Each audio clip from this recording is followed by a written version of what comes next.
Hello everyone, happy morning and greetings to you all from our exclusive English and educational updates.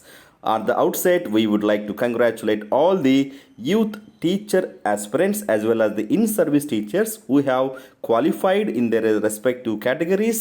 On behalf of our English and education updates, we congratulate you once again and hope you got benefited from our videos, content and explanatory analysis. So in this short video, we will be looking at the officially released initial AP TET response sheet along with the correct answers initially for Telugu, psychology and general English, followed by our exclusive English content and methodology. So, dear viewers, please do subscribe to our channel for more encouraging English enriching contents and for your professional developments. Stay tuned and stay subscribed. Now, without any further ado, let's get into the officially released key. We'll start with the Telugu language first. ధ్వజం పదానికి పర్యాయ పదాలు. Answer కేతనం, పతాకం. నేను ఇక్కడ ఫాస్ట్గా చెప్తూ ఉంటాను, మీరు టిక్ చేసుకుంటూ వెళ్ళండి, లేదంటే ఆ యొక్క క్యాల్కులేటర్ షీట్లో అట్ ఏ టైం తీసుకొని మీరు దాన్ని స్కోర్ పొందండి. But anyway, so once you look at the question and response you will get crystal clarity. Now let's go to the అపరిచిత పద్యం చదివి ప్రశ్నకు జవాబు గుర్తించండి. వనమున 12 జనపదం నా నెరుగకుండు సరినొక వర్షము బును జులుప బునిసత్వము ధనరగ జేసితి ప్రతిజ్ఞ దగ వృద్ధ సభన్. పై పద్యంలో పాండవులు అరణ్యవాసం చేయవలసిన కాలము. సో ఇక్కడ మనకి ఈ యొక్క ఫస్ట్ స్టాంజా ఫస్ట్ లైన్లో నుంచి 12 ఏండ్లు అనేది మనము ఆన్సర్ చేస్తాం. నెక్స్ట్ పై పద్యంలో పాండవులు అజ్ఞాతవాసాన్ని ఇక్కడ చేయాలని చెప్తున్నారు. సో ఇక్కడ జనపదమున అనేది సరైన ఒక వర్షము అనేది ఇక్కడ right answer. Next Devulapalli Venkatakrishna Sastri ఆత్మస్థైర్యం ఇతివృత్తంతో రచించిన పాఠము, మూడోది ఆన్సర్ మేలి మలుపు. నెక్స్ట్ రాజీవ నేత్రుడు ఈ పదానికి ఉత్పత్త్యర్థం ఏమిటంటే పద్మము వంటి కన్నులు కలవాడు. నెక్స్ట్ ఈ క్రింది వాటిలో నేతల ప్రతాప్ కుమార్ రచించినటువంటి కవితా సంపుటి, ఆన్సర్ సమతా వసంత గానం. నెక్స్ట్ సత్యమే కీర్తికి మూలము వాక్యంలో కీర్తి అనే పదానికి సమానార్థక పదము యశము. నెక్స్ట్ పుష్కర బొమ్మలు బాగా వేస్తుందని వాళ్ళ నాన్నగారు అన్నారు. ఈ వాక్యానికి సరైన ప్రత్యక్ష కథనం పుష్కర బొమ్మలు బాగా వేస్తుంది ఇన్వర్టెడ్ కామాస్ క్లోజ్ అని వాళ్ళ నాన్నగారు అన్నారు. ఇది మనకి ప్రత్యక్ష కథనం, డైరెక్ట్ స్పీచ్. మనకి ఇచ్చిన వాక్యము ఇండైరెక్ట్ స్పీచ్లో ఇచ్చారనమాట. ధార అనే పదానికి నానార్థాలు భార్య, నీటి చాలు. నెక్స్ట్ ఈ కింది వానిలో సరైనవి గుర్తించండి అన్నప్పుడు ఆన్సర్ బి అండ్ డి సరైనవి. యోధుడు పదానికి ప్రకృతి జోదు మరియు డి అంటే ఇక్కడ answer 1, B and D correct. యోధుడు పదానికి ప్రకృతి జోడు, అంచె అనే పదానికి ప్రకృతి హంస, ఒకటి ఆన్సర్. నెక్స్ట్ కింది వాటిలో సరైన హేత్వర్థక వాక్యము నీరు లేక పంటలు ఎండిపోయాయి అనేది హేత్వర్థక వాక్యము. నెక్స్ట్ ఇక్కడ మనకి ఛాలెంజ్ చేయాల్సి వస్తే మనము ఒకవేళ అకాడమిక్ పుస్తకాల్లో కానీ ప్రామాణిక పుస్తకాల్లో నుంచి మనం ఎగ్జాక్ట్గా దాని యొక్క రెఫరెన్స్ పేజ్ని స్క్రీన్షాట్ తీసుకొని రెడీగా మనం అబ్జెక్షన్లో కూడా రైట్ చేయడానికి అవకాశం ఉంది. తింటే, వెళ్తే, చూస్తే, చేస్తే అనే క్రియలు ఇక్కడ ఛేదర్థాలు, రైట్. సో క్వార్థాలు అంటే పాస్ట్ టెన్స్, శత్రర్థాలు అంటే కంటిన్యూయస్, ఛేదర్థాలు అంటే మనకి ఇక్కడ ఫ్యూచర్ అన్నమాట. నెక్స్ట్ అర్థభేదం గల హల్లుల జంట వెంటనే రావడం ఈ అలంకారము చేకానుప్రాసం. తేలుతుంది అనేది మనం చెప్పుకున్నాం. గిరిజనులు శ్రమ జీవనాన్ని చెప్పడమే ఉద్దేశంగా వాళ్ళ పాఠము యథ. మనకి ఇది మనం చెప్పినటువంటి వీడియోస్ల నుంచే వచ్చాయి. పింగళి బాలాదేవి రచనలు సత్యాలు. సో దీంట్లో ఏబిసి మాత్రమే. ఒక చీకటి ఒక వెన్నెల నవల. అదేవిధంగా నాన్నకు రాయని ఉత్తరం కథా సంపుటి.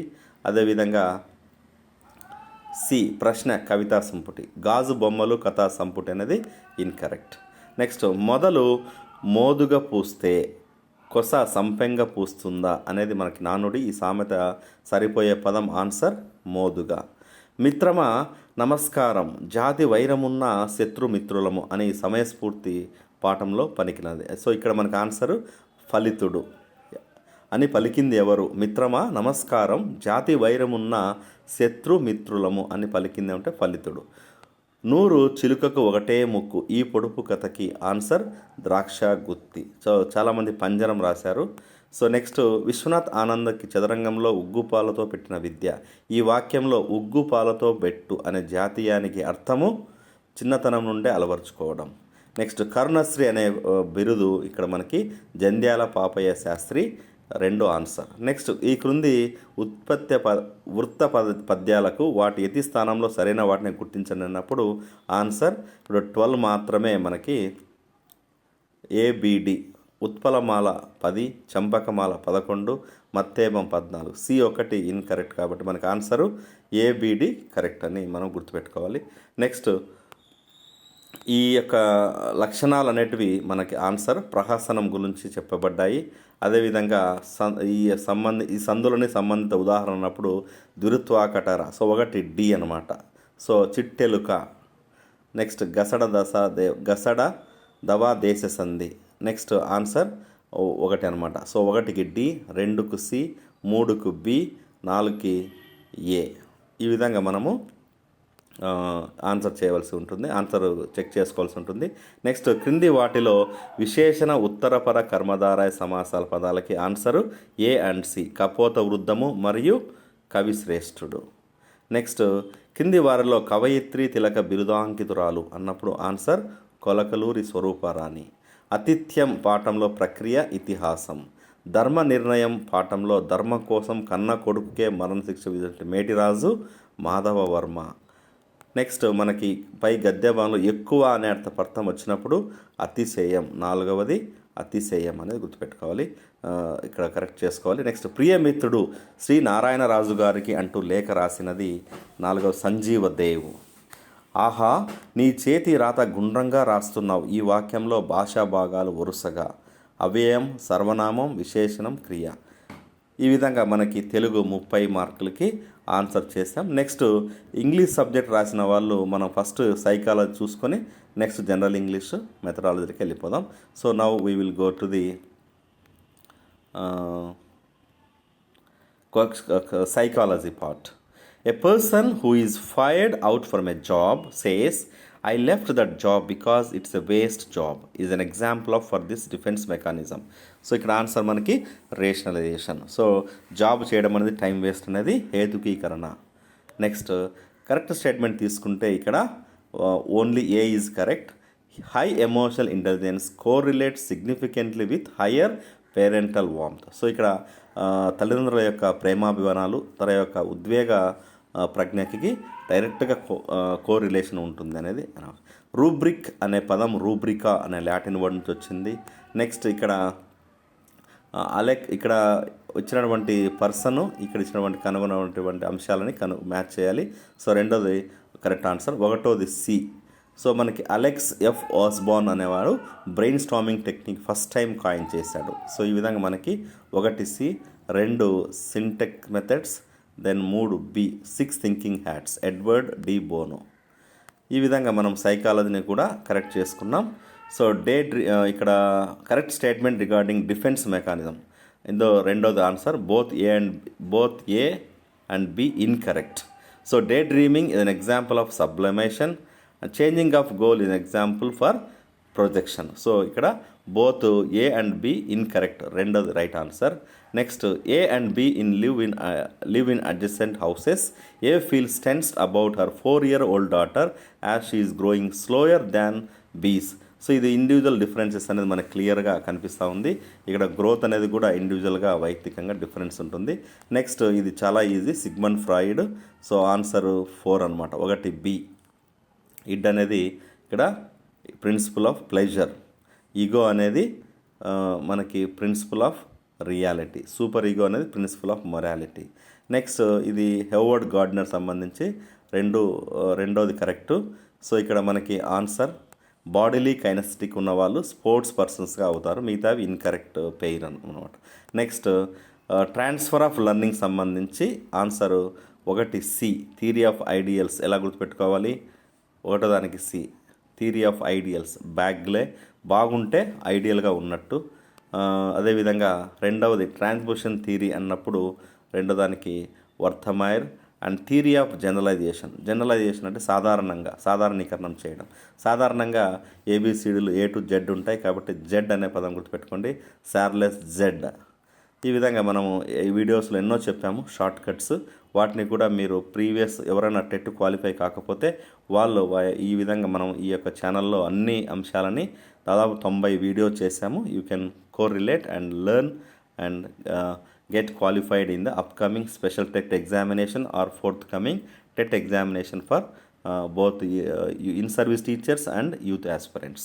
సో రేంజ్ అన్నప్పుడు ఇక్కడ మనకి 8.75. అదేవిధంగా కరెక్ట్ స్టేట్మెంట్ అన్నప్పుడు development can be measured accurately అనేది correct statement. The education became the fundamental right అనేది 86 ప్రకారము సవరించబడింది. Initial and final steps of action research అన్నప్పుడు identification of problem and preparing the report. Incorrect pair అన్నప్పుడు ఇక్కడ age of confusion early childhood అనేది incorrect pair. Psychologist ఎవరైతే model perception తయారు చేశారో అని జెరోమీ బ్రూనర్. ఈ విధంగా ఇక్కడ type of study and their respective definition తీసుకుంటే మనకి 4వది right answer. Experimental method involves observation only. So మిగతావన్నీ కరెక్ట్ పేరు, ఓన్లీ ఎక్స్పెరిమెంటల్ మాత్రమే ఇన్కరెక్ట్ పేరు.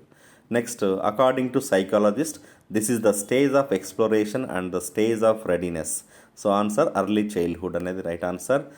This is not related to characteristics of adolescence అన్నప్పుడు పీరియడ్ ఆఫ్ రియలిజం. సో మిగతా అవన్నీ change అవ్వడము, ఏజ్ అవ్వడము, ఐడెంటిటీ కోసం పాకులాడడం అనేది క్యారెక్టరిస్టిక్స్ లక్షణాలు అనమాట. కానిది period of realism. Next R type theory అన్నప్పుడు చూడు చాలా బాగా మంచి క్వాలిటీ క్వశ్చన్ ఇచ్చాడు ఇక్కడ. Reason for mentioning trial and error method as R type theory అన్నప్పుడు learning is based on results అనేది మనం గుర్తుపెట్టుకోవాలి. Next providing consolation for good activities this is the law of reinforcement అనేది మనం ఇక్కడ బిఎఫ్ స్కిన్నర్ థియరీ చెప్పుకున్నాం కార్యసాధక. Next 10th class students ఎమోషనల్గా ఉద్వేగంగాను అన్ని రకాలకి సమాజానికి అడ్జస్ట్ అయిపోతున్నాడు కాబట్టి ABCD all correct. Self adjustment, family adjustment, school adjustment and social adjustment. Next this is not priority of flagship. Not a priority. చూడండి ప్రయారిటీ అన్నప్పుడు Nipun Bharat, not a priority కాబట్టి మనము పప్పులో కాలేసింటారు. సో ఇది ఆన్సరు జనశాల. మిగతావన్నీ బాలవాటిక, విద్యాప్రవేశ్, నిపుణ్ భారత్ అనేటివి అన్నిటివి ఫ్లాగ్షిప్ ప్రోగ్రామ్సే. సో RSS అంటే ఇక్కడ A and B only. So new content to be delivered and publication of updated content అనేది గుర్తుపెట్టుకోవాలి. Next development and relevant ages అన్నప్పుడు ఇక్కడ లేట్ చైల్డ్హుడ్ 6 to 10 years లేదా 12 years వరకు అనేది ఉంటుంది. Next the person who opine that learning is not the formation of mind అన్నప్పుడు Glasersfeld. Then correct statements regarding mathematics programmed learning అన్నప్పుడు both A and B are correct. No limit on the frame size of curriculum framework. Reverse chain method is used.